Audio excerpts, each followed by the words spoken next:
Everybody, welcome back. Today is going to be my Pan That Palette update. I haven't updated in a couple months and I unfortunately didn't tally for the last couple of months, so I don't have numbers to give you guys. We'll just be using progress pictures.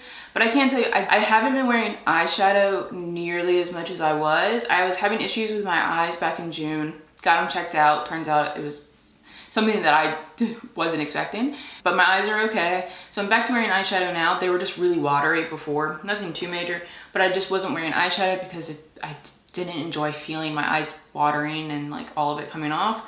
So I didn't wear it a lot, but there is at least a little bit of progress. Some of this progress is due to it getting gouged out by tiny little toddler hands. So some of this isn't true progress, but a lot of them are. So let's go ahead and jump into it. I am working on the Storybook Cosmetics Red Riding Hood palette. My goal is to finish the whole thing this year. And let's go ahead and jump into each shade. So the first shade in this palette is red, which is exactly what it sounds like. It's a red shade. It has a gouge mark. This, I did not hit pan on my own. Tiny gouge marks from little teeny tiny pans. She's just trying to help me out. I am still planning on scraping out the two reds into a Franken palette. I need to finish cleaning it. I started it, haven't finished it, but that will be happening. I'll probably film a short about it so you guys will see what I'm doing with all of that. But these two will probably get scraped out in the next week or so and repressed. But a little bit of progress there. At least it's not quite as much, but once it's a blush, I will be using it probably much quicker and more often. So that's why I want to repress those. The one next to that is Bad Wolf. Some of this progress isn't true progress because it was gouged at one point, but I have been using this. I enjoy this towards the later part of the year or in the winter months a lot more because it's a really pretty way to smoke out eyeliner. So I've used it a few times in that way. And yeah, I just really like how the like slate gray looks right against my eyes.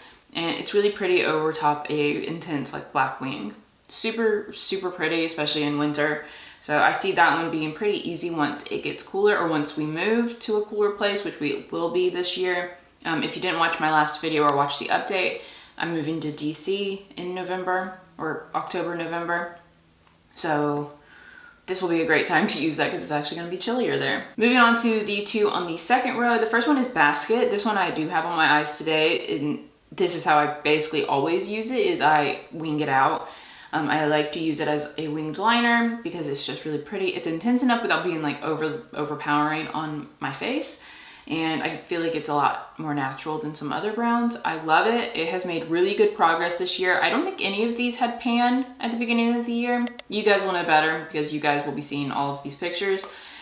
But I don't think it did. And yeah, we've made really good progress on this so far. And I'm very confident in finishing this one by the end of the year. I think I can do it. I know I have a lot of work to do for this being past the halfway point, but I'm pretty confident as long as I start wearing this more frequently, it will be fine. Apparel, I'm not really going to talk about. Like I said, I'm going to repress it. I haven't used it on my eyes. I don't like it on my eyes. So moving on to the last two on the bottom, these are the two I use the most frequently, and that is Journey and Woods. So Journey is this peachy one. I use this one a lot as like a single shadow all over my eyes with just mascara. That is my typical go-to, especially if I have a busier day. I'll just throw it on in the morning, put some mascara on, and I go. The one next to it is Woods. That's what I also have on my lids today. Kind of same concept. I throw it all over the lid, and then I used Basket to wing out a liner. But these two are just great all over lid shades.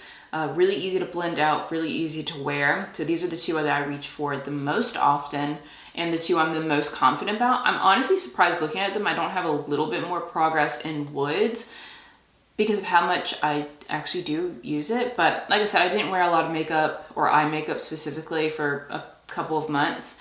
So I really should be just honest with myself that, you know, if you don't use it, it's not gonna look used, obviously. But yeah. I'm still confident that these will be easily used up and out. And like I said, keep an eye out for the short that I probably will film repressing these into a Franken palette, into a new sort of blush. I don't know what else I should add. Probably like a cream or something to lighten it up a little bit. We'll see. We'll play around. Maybe we'll make a couple blushes with it and some other shadows that I have and mix, you know, a fun little Franken blush palette for fall and winter, which I think will be nice. But that, I mean, there's only 6 shadows, so this is really quick to get through. That's the whole update. So that is the current update for my Pan That palette this year. I hope you guys enjoyed it. These are always really short and sweet to get through. Thank you guys again for being patient with me, for sticking around in my absence. I am back. Life is just chaotic. You guys get it. This isn't my full-time job. So here we are, we're back. Hopefully I can film at least one video a week, like I said in the last one. And yeah, I will see you guys in the next video. Thank you guys so much for watching, and I will see you then. Bye. Alright, ooh baby, just hold tight. We're up at the moonlight, believe in the magic. On side, we'll make it feel just right. Just look at that bright light, believe in the magic, and we can save you from